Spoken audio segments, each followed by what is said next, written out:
Awesome. Greetings, healthcare colleagues. My name is Kevin Kawchak. I'm the founder CEO of Chemical Q Device. Here for discussion 91. This is July 13th, 2023.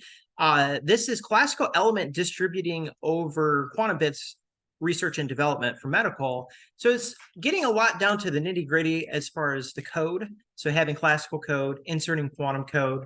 If you're in deep learning, machine learning, those types of things, it's basically learning a little bit of quantum and then inserting it into your current models.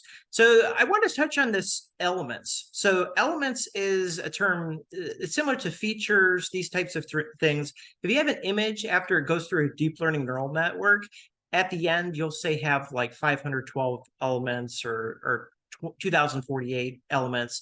And in some models, in the hybrid models, it gets fed into a quantum circuit or a quantum algorithm. So something like a convolutional neural network, which is pretty standard, you're dealing with edges, right? So you're feeding these edges, you're going to reduce it again into the quantum network. Transformers use a technique called attention. So it's like if you have a reptile or a bird, you look at like the eyes compared to the beak. Those things has higher attention than if the eyes compared to the background. If you have something like a BERT transformer is for words, and then that one in specific is looking at different words in a sentence, similar to like a human would, like artificial intelligence, and basically picking those out. So you can't mention quantum circuits without mentioning embeddings. So you have angle embeddings, basis, you have amplitude, you have IQP. The one I come across quite often is angle embedding. Some of the other ones like IQP embedding requires a lot more computational effort behind it. The variational stage. Now, the interesting thing behind, they're called parameterized quantum circuits or variational quantum algorithms, those types of things. And it's introducing a deep learning-like parameter to it called a theta value. And that theta value, as it passes through the information, it's updated. So this is similar to a deep learning neural network. So the quantum bit itself is rotated a certain degree, and then it sees how that goes. And then the next, pass through a batch or the next epoch, it updates that parameter accordingly. So this one specifically is designed for the NISQ era, so the noisy intermediate scale quantum era, and this came out in 2013. So keep in mind, we're not just limited to parameterized quantum circuits, these types of things. There's other things out there that you're going to start, in my opinion, be seeing in literature. And then last but not least, you have measurement. So measurement is basically in order to convert this into something binary, so zeros and ones, back into classical information, you're losing quantum information.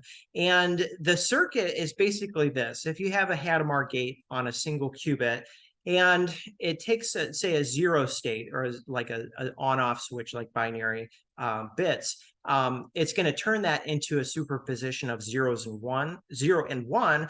And then when you go to measure it, 50% is chance of being zero or 50% chance of being one. So those are two separate experiments. So the quantum world and the way programming works is somewhat unique. And you can do other things like rotate it and bit flip and phase flip and all these things as well. So if you add another qubit, and keep in mind, so that would be two different options for two different possibilities of those states, so 0 or 1, 50-50. So you do those in experiments, and if you're using a simulator, you can get close. So the other thing you can do, add another qubit. So you have that same Hadamard gate, and then when it gets measured, it's a 0, 1. So now you have four different options, or 2 to the n, where n is equal to qubits. And you're basically going to, so 2 to the 2 is 4 states. So you have 0 on the first qubit, 0 on the second qubit, that's 1. And then you have 0, or 0, 0, 0, 1, 1, 1, and 1, 0. So this gives you an idea of, as far as like the interaction that's going on between this, your classical code, and then you're going to have with the quantum code, this variational quantum circuit. So basically, there's two different approaches with this. So you have the first camp is make the embedding awesome, specifically focus on the embedding. The embedding is the most important part of the circuit in some cases, or in many cases. And this you'll see from authors like Maria Scholl of Xanadu, Seth Lloyd of MIT. And it's also understanding the physics of qubits and how data sets interact with the qubits. So in this quantum embeddings paper I keep going back to, they basically took the ANSB's data set, reduced it down to 512 elements. So we're talking about features, these types of things. And then him and other researchers were able to effectively distribute the data set over a quantum sphere using a certain sequence of quantum gates. So it's really kind of exciting stuff, right? So not only, yes, we want quantum speed ups, and yes, that's like the main, the prize out there once computers get better, or say, quantum simulator can try to get close. That quantum speed ups plus taking advantage of the physics of these qubits. And then specific, I mentioned this a little bit. So I kind of missed this, right? So parameterized quantum circuits are kind of like deep learning in the sense that they do update, right? So when you're passing information through these elements from a convolutional neural network or a transformer model, that they when it goes through the quantum circuit, and I just did basically 4 different algorithms, comparisons to it. And it did help to have that updating parameter as opposed to having these gates in the embedding layer, which is the first layer. And there's a whole host of other things. So I've got this big project board I'm working through. You have tensor network quantum circuits, qubits, qudits. You have certain types of gates are linear in RAM and they're linear in time as opposed to being exponential in one and or the other. So typically entanglement, those types of things tend to be exponential RAM requirements in time. Hellstrom measurements, quantum neural networks. We're dealing with barren plateaus and local minimums. So more qubits and more entanglement does not help barren plateaus. And that was a Los Alamos National Laboratory paper. Data re-uploading is definitely worth, I think a lot of people are going to take a lot closer look at data re-uploading, because you have a single qubit or say a single qubit, qubit, and then you're not losing as much as far as speed or having the RAM requirements with that too. So I want to cover these and we can come back to these. So the whole purpose of this is basically there's certain types of classical algorithms, and in specific, they tend to be search and input size that they're not very good at. So this is a list. I got this from OpenAI. They say some of the limitations are NP hard problems. So NP hard meaning non-deterministic polynomial time hard problems. So this is like traveling salesman, the knapsack problem. You also have integer factorization such as Shor's algorithm, where you're trying to factor large integers into prime factors such as RSA encryption. And then you also have optimization in high dimensional spaces. And I talk about that a lot. And in classical world, this is known as the curse of dimensionality. So your search gets exponentially larger, as you're progressing through this problem. Machine learning, large data sets, also efficiently simulate quantum systems. I use simulators all the time. They work. It's just saying that they're not relatively efficient. It's not something that classical computers do well, even though they're considered noise-free. Graph isomorphism, are 2 graphs structurally identical is hard for classical to do. And then you also have constraint satisfaction problems. So this is like a Boolean satisfactory problem, SAT, and input sizes. So that's just I'm going to put something a little bit later in the chat there, and I'm going to open this up as far as questions or comments that might be out there. So it's an exciting realm, right? So yes, we've gotten pretty far with quantum programming, quantum computing, and I see that there's a lot of opportunities out there. I found specific algorithms that this specific algorithm is working way better than a whole host of other ones, right? And there's a reason for that. And it's, partly trying to further define what that is, right? So anybody questions or comments? I saw Mo came in, Edwin, feel free. And then I'll put it in the chat here. I was doing this is radiomics. I don't know if you could raise your hand if you're familiar with radiomics. So radiomics is basically you're taking these collections of neuroimages or breast scans or CT images, and then using AI to see things that a human can't see. And this is done over the course of segmentation, reconstruction, classification. So I'll put this in the chat here. Yeah, any questions or comments? So, and it's called this machine learning resource. Yeah, I hope you're getting a lot from this, because this is valuable information. Like we're struggling now with simulator speed or real hardware noise. These are two things, but it's not that far off as far as putting these together with your existing deep learning neural net, experimenting and getting some results. So what I put in that chat is basically where machine learning excels in performance, and it doesn't do quite as well in black boxness or interpretability. And that second one I'm going to really check out. It's a scikit-learn kind of shortcut to a bunch of these, especially in image analysis and classification. Basically those four circles there that you could look at. And that's the strategy, right? Is you look for the weaknesses in classical algorithms. So has anybody started experimenting this as far as, okay, so this classical algorithm, looks like it would be better with quantum. Feel free to share if you've been doing coursework, working through coursework. It always seems like there's nothing else to learn, and then you start the new week and there's a lot. So feel free you can come on, or you could unmute your mic as well.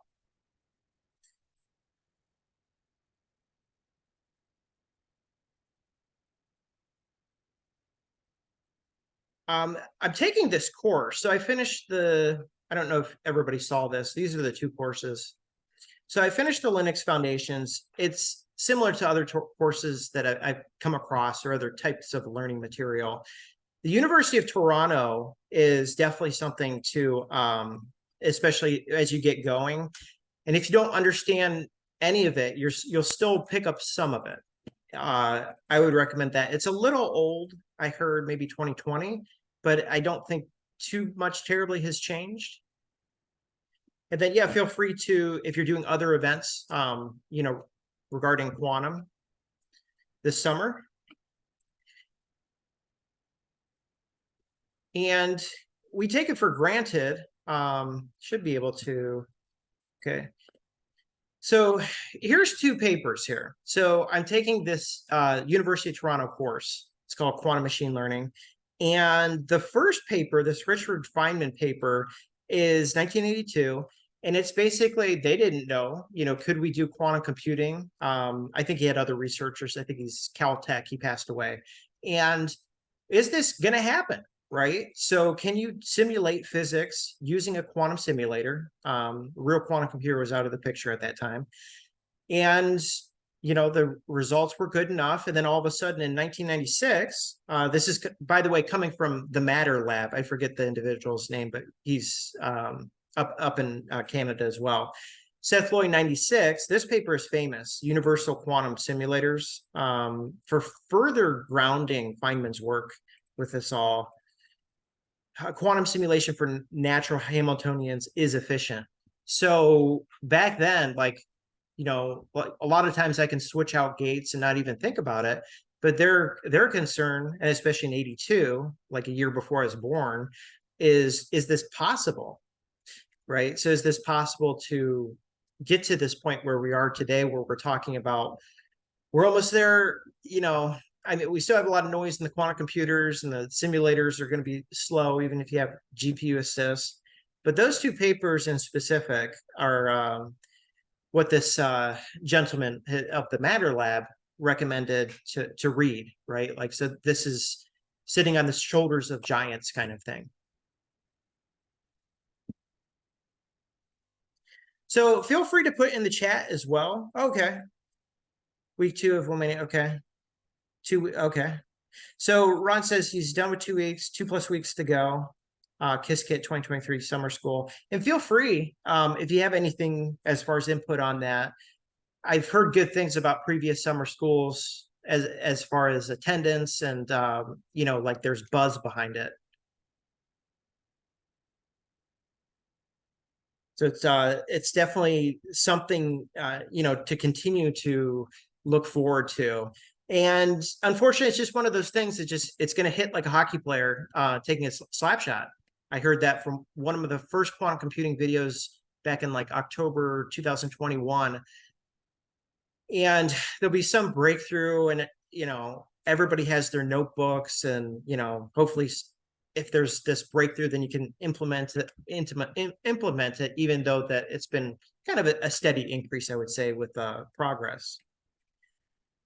And there's other events. Okay, so Womanium, and I think Ron was saying basically you have 3 hours of talks a day, and feel free to put in the chat, Ron, any links there. So it's definitely some people take vacation during July. Other people work harder.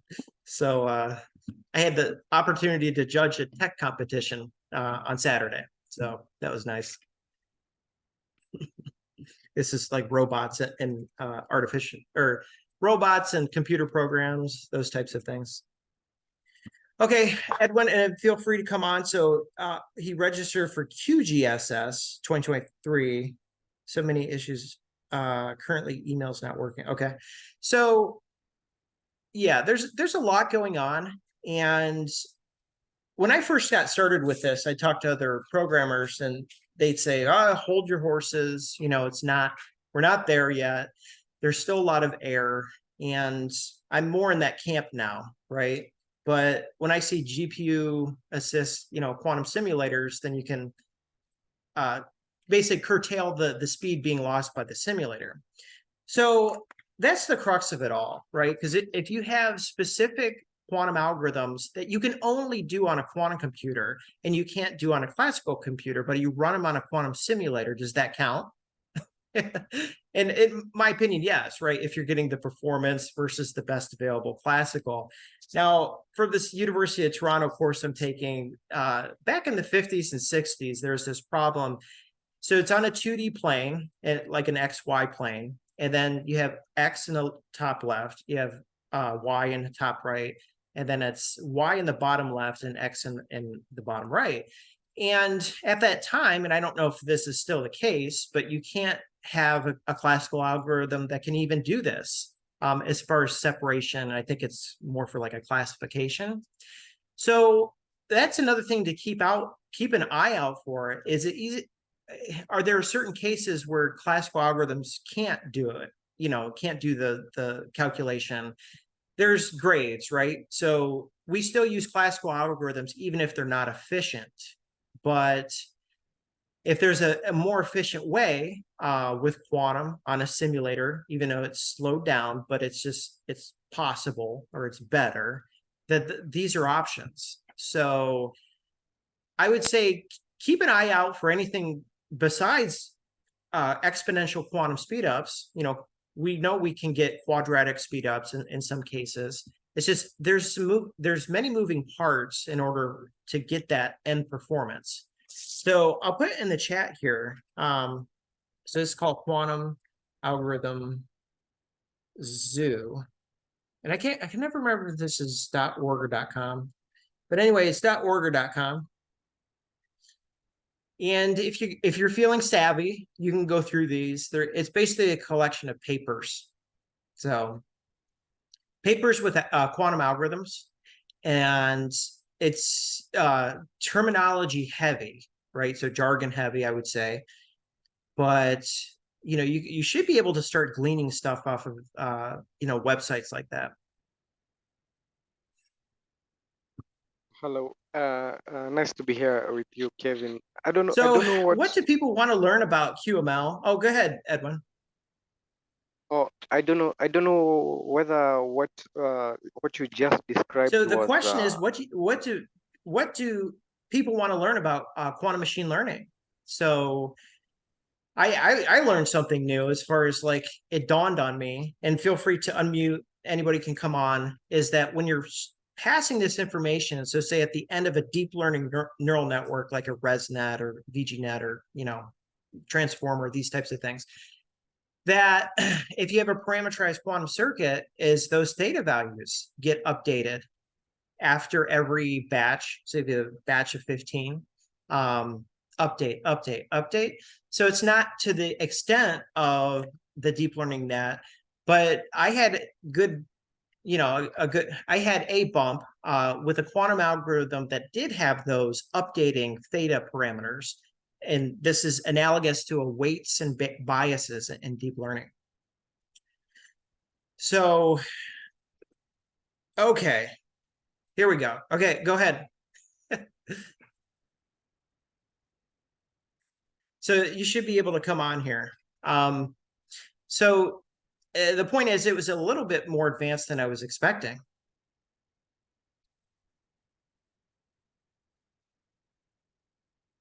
And, likely we're going other good places as well. Go ahead, Edwin. Oh yeah, previously I think I wanted to comment on what the algorithm you were talking about, the one where you described the plane with the X and Y. Yeah. And I think recently, I think it mostly, I don't know if you were talking about the SVM, the QSVM, because they're saying the QSVM is more superior in that sense, because like the way you map that one dimensional plane onto two dimension, and then you create those boundaries and does some good classification. They're saying that the QSVM is so superior in 3D. Yeah. Yeah, I don't I know whether think that's what you are talking about. yeah, that would probably be the one of them, because it was Maria Schultz. So if you go through, I don't know where I am with it, because I just watch video after video. I just am auditing the whole thing. And I didn't quite catch the name, and I tried looking it up, but she said it was like in the 50s, 60s that, you have this plane that no classical algorithm could do. And that it piqued my curiosity because number one, can you do it with a classical algorithm now? And from the sounds of it, a QSVM sounds like something that could better address that based on different lectures I've seen, or a lecture by Seth Lloyd. Okay. Yeah, keep in Interesting. I mind. think Go I ahead. could watch out for that. Yeah. But it's interesting, something to check out. Yeah, and a lot of this is public information, right? Like this is known if you take a course, or if you have a degree, and like if it's classical, it's going to be like machine learning, PhD in machine learning, deep learning. I don't know the exact degree type. But I would say it's challenging to pull all of this information together, because as we start to keep in mind, every notebook, as far as I know, is a classical notebook, right? It's set up with classical instructions. It has a framework, right? And a lot of the times you have to define like a Q node and these types of things, and set your gates and incorporate into this classical thing. And I think there's few people that are proficient in both deep learning and quantum computing. I could be wrong, but what I've come across is a lot of times people are really good in quantum, or really good in deep learning and machine learning, know nothing about quantum. And to a certain extent, quantum success will be the amount that deep learning community will adopt it, right? So it's up to a lot of us to say, okay, this makes sense because to get this speed up. And they'll say, okay, well, but I can put this in this specific notebook, or in this framework, these types of things. But it's obviously a joint effort, but the notebooks aren't running off. It's not like, it's all classical, and then you're just defining things and inserting things quantum. Right. So I think that's where a lot of the rapid success will be, is finding out more things exponentially faster, as a lot of these deep learning researchers are adapt to the technology. And they face the same things that anybody else would. Some are afraid of quantum computing. It's a whole new thing they would have to learn. I've been in a like Boston meetup and they said, well, do we have to learn all this? And I said, probably not. But if you want to fine tune, change gates, get a new research paper, update your quantum algorithm kind of things is, you're probably going to have to learn quantum, and it's hard. very, very detailed. And I think a lot of it's a lot more information than a lot of us thought, to be honest. But it's good, job security, as they would say, right? I wouldn't say it's an easy field at all. Anybody else that we haven't heard from? Feel free, you can put it in the chat, or feel free, you can come on. You can unmute yourself. And of course, a lot of this goes back to medical. So you can look up and down and, a lot of time, I think it'd be like classical algorithms that aren't efficient at what they're doing, right? See if there's quantum advantage there, right? So I'm medical image analysis, and that's my approach. And yours could be EHR data or genomics or proteomics, those things too.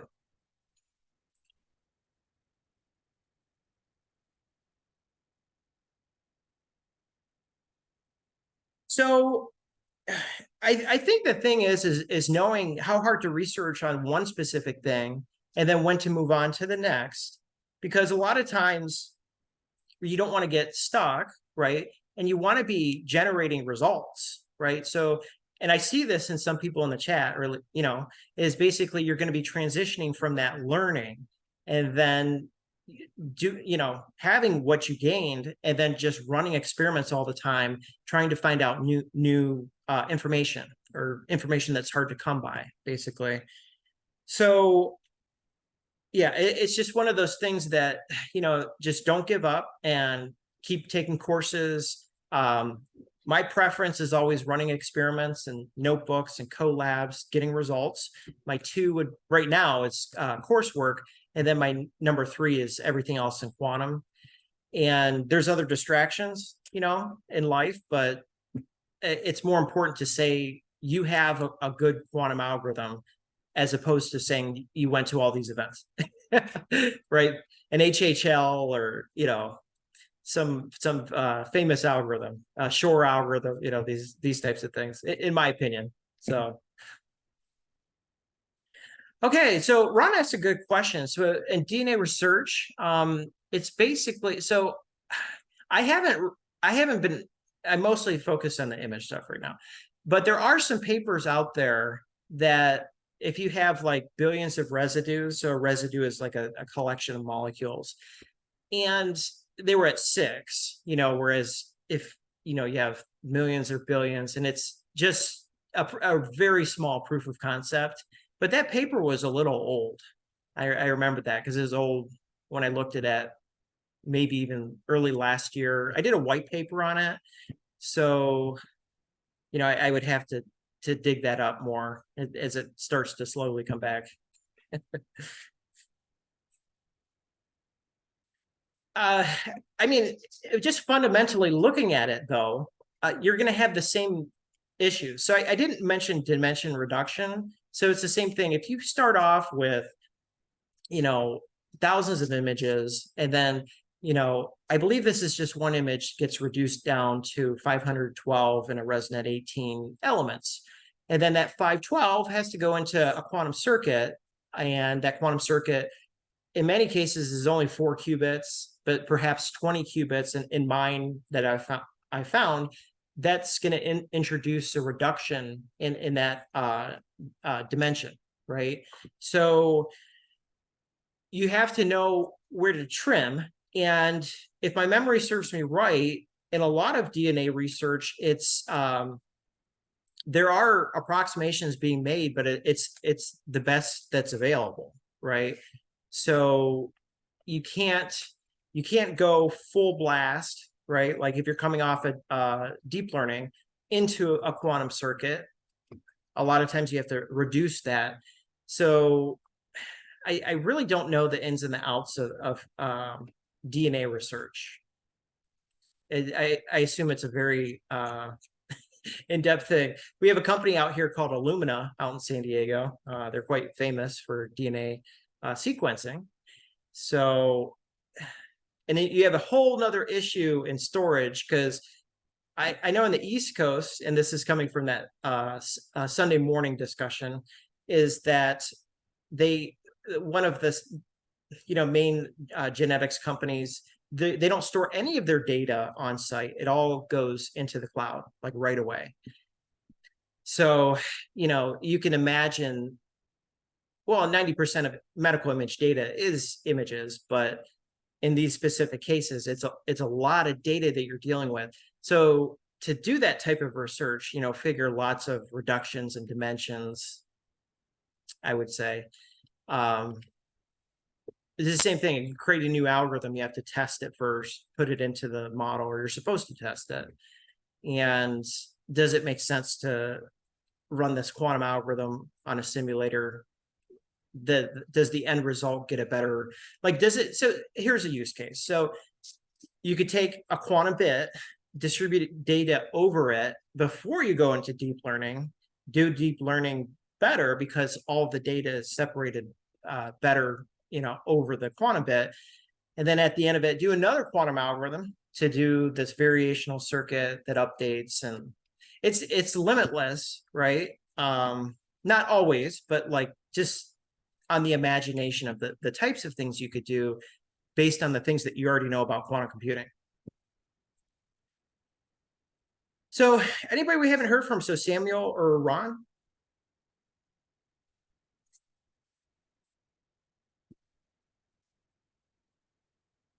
Dr. Good, Samuel. Kevin, no questions for the moment. Yeah, and if it's anything medical, feel free. Obviously, most of my time is spent on figuring quantum algorithms and models, and I have medical data, but that's the focus right now, is doing something new in quantum.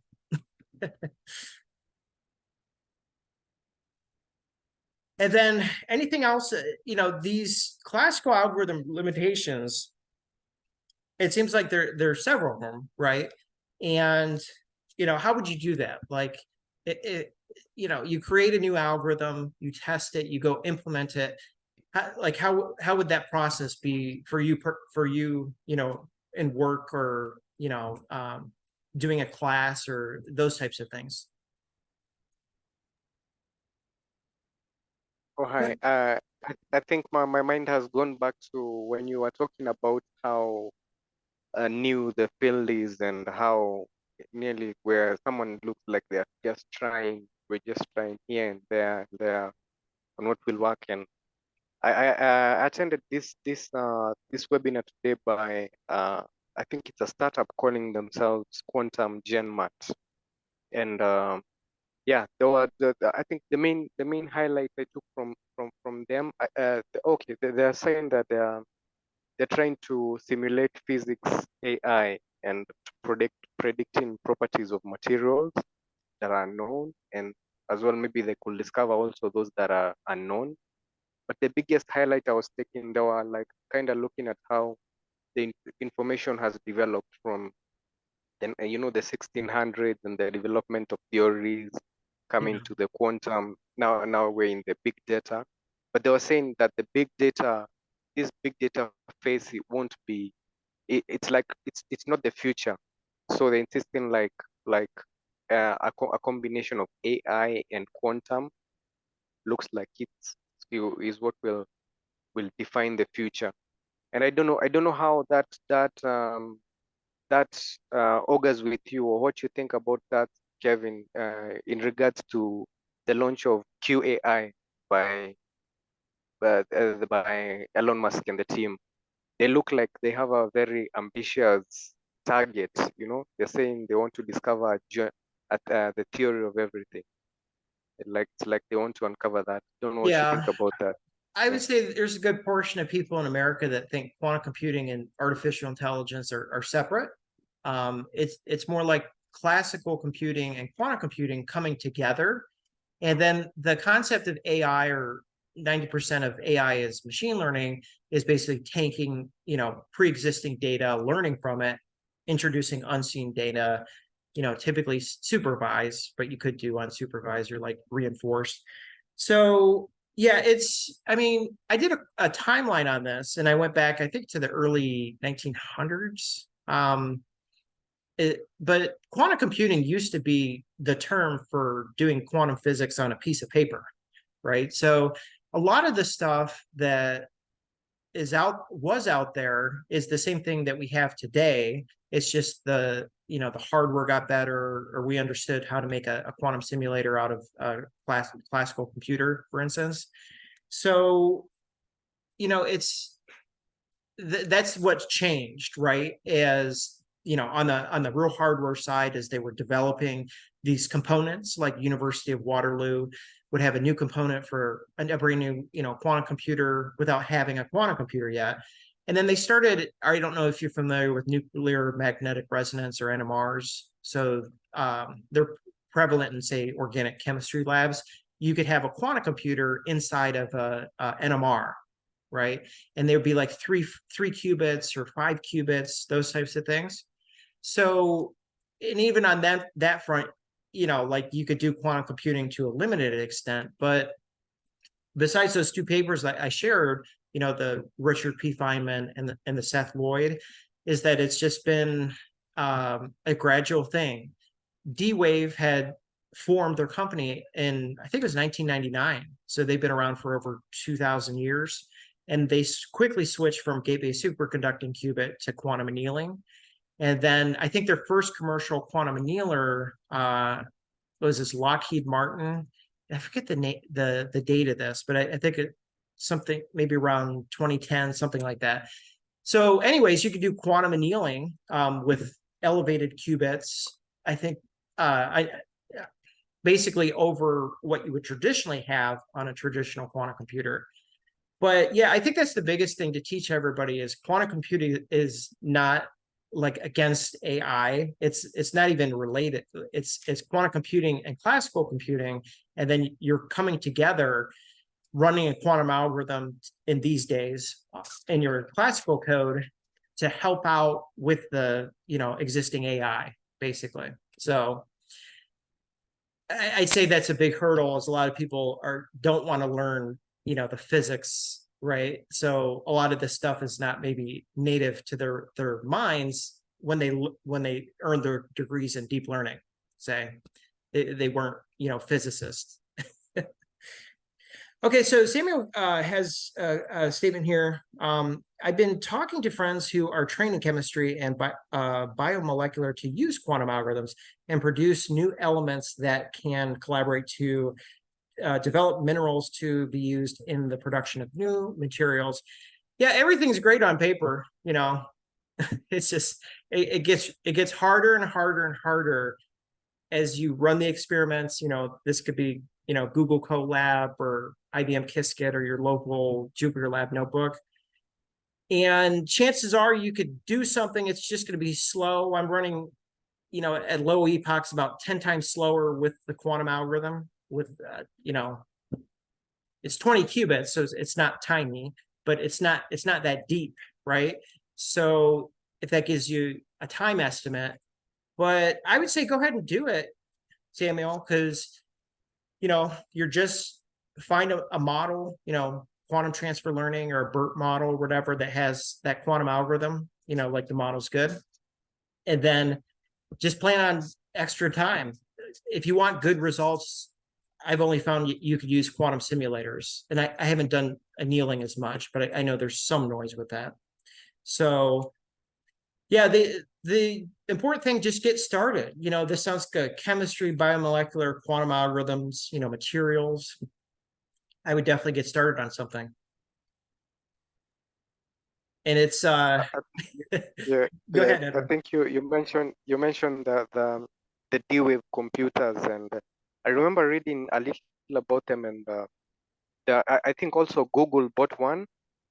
Google did buy one from D-Wave, and I think in around the 2010s, 2013, and there was like like an opinion or a comment that they haven't proved like they can achieve quantum advantage. I don't know about that, but there was that, yeah.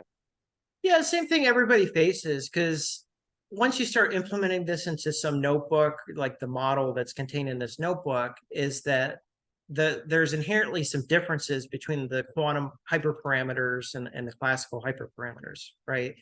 And you want to do everything you can. Now, I've tried things. So say for instance, you don't want to say you want to run everything except for your quantum algorithm. So you put in an identity gate, which is just returns back, one, same thing as the input. Or if you do an XX, that would be the same effect. And it didn't like that, because there's other things going on with the code, and it seemed to want at least one normal gate, or a gate that doesn't produce identity equals one. So yeah, we'll talk about annealing a little bit now, and feel free, anybody else can come on or put in the chat as well. So quantum annealing is for optimization techniques, and I think they're up to over 5,000 qubits or quantum bits. You could check on their website. Last time I checked, they said they had over 250 real world applications. And then I guess a pessimist might go through and say, but you can do all those, or a pessimist might go through and compare those to the best classical methods, right? So in drug discovery, people keep using quantum annealing. So it seems like there's some advantage in doing optimization problems with that. It is a real quantum computer. It is superconducting. It's not like IBM superconducting gate based, it's superconducting annealing. And yeah, I mean, people continue to use it. It's going to have some hardware noise. So none of this, I think most of what we're talking about is research and development, especially for medical. They have some RNA stuff on their website, so on and so forth. So it's not going to be like ready, but I think many people run experiments and get funding based on you're learning from all of this. So when things hit, like the noise significantly reduces, if it does, or the qubits shoot way up if they do, you're ready, right? So that's the thing. You're not going to hear a lot of headlines as far as the killer applications. To get that term is usually like you have a lot of it figured out. Yeah, I think hello. I think annealing. I did watch some videos on annealing from D-Wave on YouTube, and they say annealing is quite an easier method compared to the Gates method that the likes of IBM kind of go, and also I mean Google and the rest. But yeah. I saw that they're saying that annealing is because they want to find that low energy state and optimization. Yeah. But I don't know how. You perfectly timed that. So I just put it in the chat, how to choose your optimizer.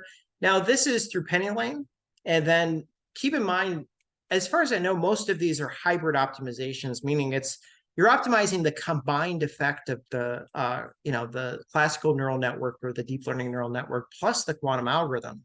And they put up they have a lot of good pages. So they said if you have few variables plus easy to evaluate function gradients, use RotoSelect optimizer or RotoSolve optimizer. And I haven't had a chance to get into most of this. The model that I have is still a classical optimizer. So I think in some of these, it's specific, right? Because if you have classical code, obviously a quantum optimizer either won't work or work poorly. So without getting into the nuts and the bolts of it, I found this. So I kind of abbreviated it. I put that link there. So a lot of things we're talking about are just, ones and twos. Like I talk about like, quantum embedding, variational, and in all of this, in quantum machine learning, you still have loss functions, you have to optimize, or these types of things. And there's certain ones they're telling us, basically, if you have many variables plus easy to evaluate functions, you'll see this one a lot, the gradient descent optimizer. And even the third one where it says many variables, was hard to evaluate. Stochastic gradient descent is very common in classical. And then the second one, the QNG optimizer. So it's interesting because obviously these are heavily based on speed and performance, right? So on the one I have now, I've tried SGD, stochastic gradient descent, and Atom works a lot better. But on the classical only model, SGD works better than Atom for that specific one. So if you're up to the funness of this, is basically the combined, if you have loss functions or barren plateaus and due to quantum, it's the combined effect of all of this, right? So there's this is where you're talking about PhDs and quantum computing right here. Like, you know, figuring out the best to run and having the theoretical basis for it and doing the experiments to back it up. So, but that's what it takes. You know, it's not just a single algorithm that you're going to plug into a model. It, you know, it introduces a different complexity to just a current deep learning model. So, but it's inching up to that point. Go ahead, Edwin. Oh, I don't know why Ron is silent, very silent today, but I think one of the questions he has asked in the chat on techniques of encoding data into quantum states. I think that's a very, I think it's a kind of very big problem currently in quantum. Yeah. It's different, not eras, but different. Say every 4 or 5 years, there's these new, you know, I run into angle encoding a lot, which is usually like Hadamard plus rotational X plus rotational Z. You know, then you also have RY, and then keeping Hadamard the same, you know, manipulating those first couple. And if you're familiar with Qiskit, they have two ones. They're called Z feature map, and that one doesn't have any entanglement. It uses P gates and H gates. And I've had more luck with the Z gate.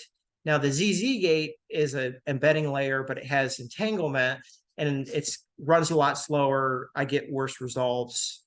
It just, you know, it's one of those things like maybe theoretically it should be better because more entanglement, but there's some other thing going on with data and qubits and perhaps mapping the data sets in a specific part of the qubits too, that's more important than the entanglement. And actually some of these other researchers have alluded to that. I think it was Maria Schultz said that, is that sometimes you might not even need any variational layer. You're just having an embedding layer. So there's basis encoding, which is pretty much the most simple. It's just like an X gate. So it's just bit flip. Amplitude, I'm not too familiar. I think other people in this panel have talked about amplitude, but basically it's making your really good results better and your worst ones worse. So like an amplitude of that. And IQP, in some people's eyes, IQP, it's instantaneous quantum polynomial in time. We're still talking about embeddings. That's kind of like the holy grail. But what I found, you know, with entanglement and what other authors and experts have said is that I don't see any need at this point for me to switch to IQP. It would probably chew up more of the RAM that I have available. You know, it's a bigger, more entangled embedding than the other three. So there's an interesting paper if you want to run it. It's Deloitte and Strangeworks. They did some IQP, I believe, and it's worth checking out. So they did some QA images. They want to move up to medical next. Is the sum of that. Any other questions? So this could be about the quantum side of it. And just keep in mind, there's always more to learn if you understand the gates and the circuits and, you know, embeddings, variational measurements, is that it all has to fit right into, you know, the hybrid model. So, but a lot of times you can get things to run, right? It's getting to that point of better performance, and then something that's, could be considered better than the classical alternative. It gets harder as you go along. Any questions about running, say in Qiskit, just hitting run sometimes for the first time could be a huge thing.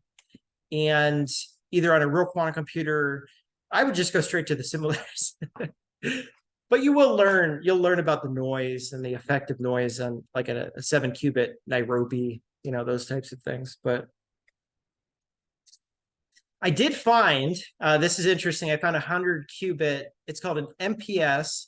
It's Qiskit's a quantum simulator. It's for tensor, I think it's for tensor network MPS matrix product simulation or summation, something like that, 100 qubits.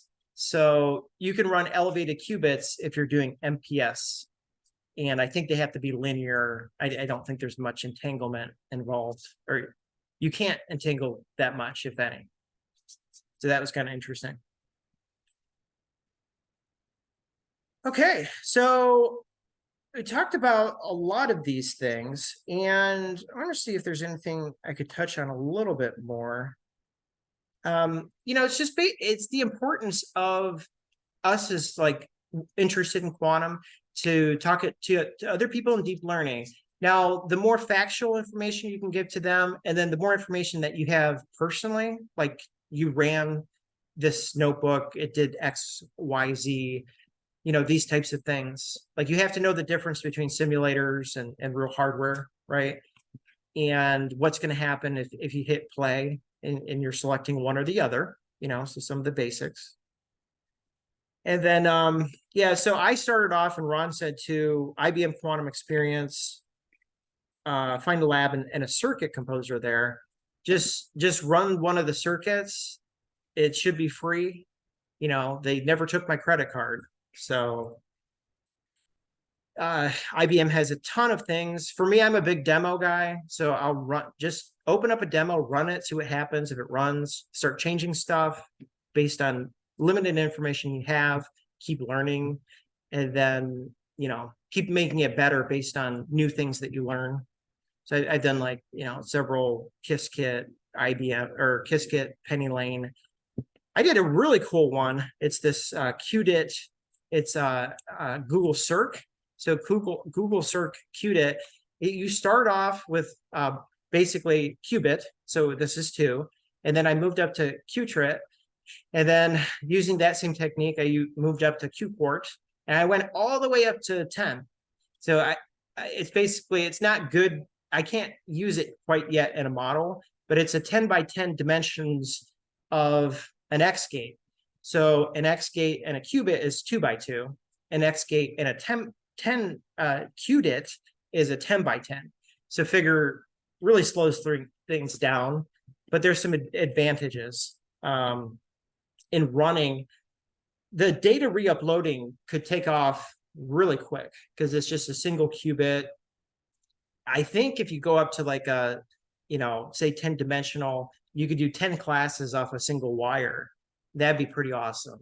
Even if you're using a bunch of RAM with a 10 by 10 matrix for a basis as like an X gate, but kind of cool. And yeah, there's lots of good resources out there just to get started. Go ahead, Edwin. Something else that I've been reading a lot during the week was the topic of quantum advantage. And I think just now when you've mentioned Mary Schul a lot in this talk today, and when I just Googled her name, one of the papers that came up is one where she's asking, is quantum advantage the right goal for quantum machine learning? And you see most of the literature kinda is dominated by that, because it's like quantum is like having to prove itself, like it's better than classical computing. Yeah, it started off. So the original, so this is John Martini's, and I think it was October 2019. It was a Nature paper, and they claimed quantum supremacy. Okay. And then there was a follow-up to that. Somebody said, don't use the word supremacy, use the word advantage. So that's kind of where that's at. And then you'll see the word quantum advantage relating to speed, usually not like the physics and, data mapping and all that kind of stuff. But yeah, it's typically that term. If authors aren't sure, you'll hear quantum benefit. I'll use benefit. It just depends on how sure you are. I would say that as we know more and more about the technology and other things that people didn't know, even though they thought they have advantage, I don't hear advantage as much. But like I said, like it's more of like a hardware or like a simulator thing at this point.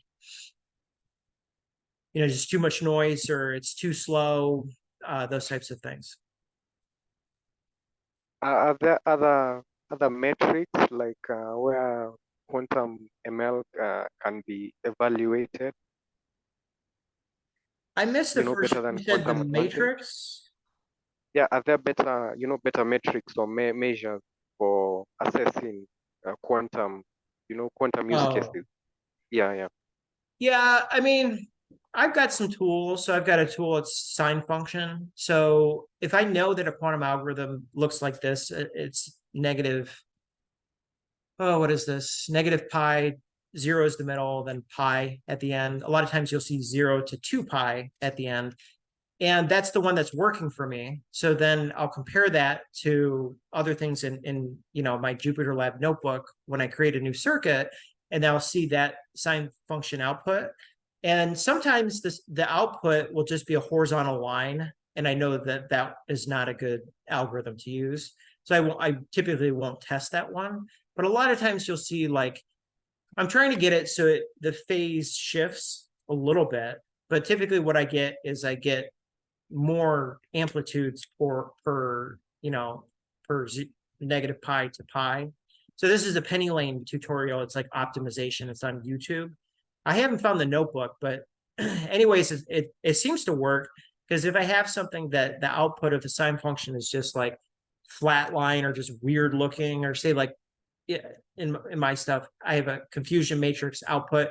If all of the data is in a single column, there's probably something up with the circuit. But anyways, so you come up with an algorithm and you find some way of testing that before you put it into the notebook. But it's a lot of times you don't know 100% and you're just, you're best guessing. But that's the key, is to build up on your understanding of barren plateaus. So barren plateaus increase with qubits. This is Los Alamos National Laboratory. And they also increase with entangling gates, those types of things, and global measurement. So global measurement as opposed to local measurement, that's on the measurement side. So yeah, it's a collection of papers at this point. And I would imagine a lot of this is going to get truncated into something not that you have to pay, but it's open source and kind of more consolidated, like the Quantum Algorithm Professional's Guide to Testing or something. Yeah, so, okay, so Penny Lane put out a big update, and Qtrit is one of the things that they put in there. So they have a default .qtrit simulator. So they have a model, and I ran their model, and then I adjusted it, my output based on how many they're effectively, it's called a T-add gate, which is like a C0 gate. And it seemed to work on that end, but it's a fully functional model. So you could search for Qtrit and Penny Lane. I would definitely go for that, in that specific one. And I think to go higher, it's a simulated. It's the physics of quantum computing inside a classical computer. So as far as I know, you can go Qtrit and higher. You just have to define your gates. Like a gate is the specific matrix, and then you're using it this way. So I actually put a question mark. You could see it in Penny Lane's forums regarding measurement and using Qtrits. So IonQ and trapped ions. So the last I heard is manufacturing facility, and also with IonQ, but early or first half of 2024 ion trap manufacturing facility by IonQ in Washington State. That's the last I heard on that. Now, in my point of view, they have a deal with Dell, Dell Computing, and then it's quantum emulated or quantum simulated. It's not a real quantum computer, but it's part of Dell, Dell Computing's enterprise package. So it looks like in this case is they figured out something where it makes sense to run simulated quantum computer on business data, these types of things. So that one wasn't super headlines, but because it's not a real quantum computer, but if it's doing simulated quantum computing in a way that's getting better results than their other enterprise stuff, that kind of is worth taking a second look at it.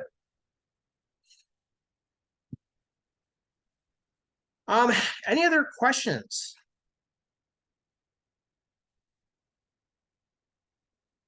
So yeah, I would say just keep at it. It gets harder and harder as you go, and that's what kind of separates some things, right? So I wish I'd tell you otherwise, but you start having to look at all these specific things in notebooks because you'll be getting errors. You go to run a notebook, there's an error or like there's a fault or there's something wrong with it. And you'll see things like element something is not the same shape or size, or this is like a Python code, like the error that spits out. And just keep reading papers. Watch a lot of lectures, I would say. Any other kind of hints or anybody else?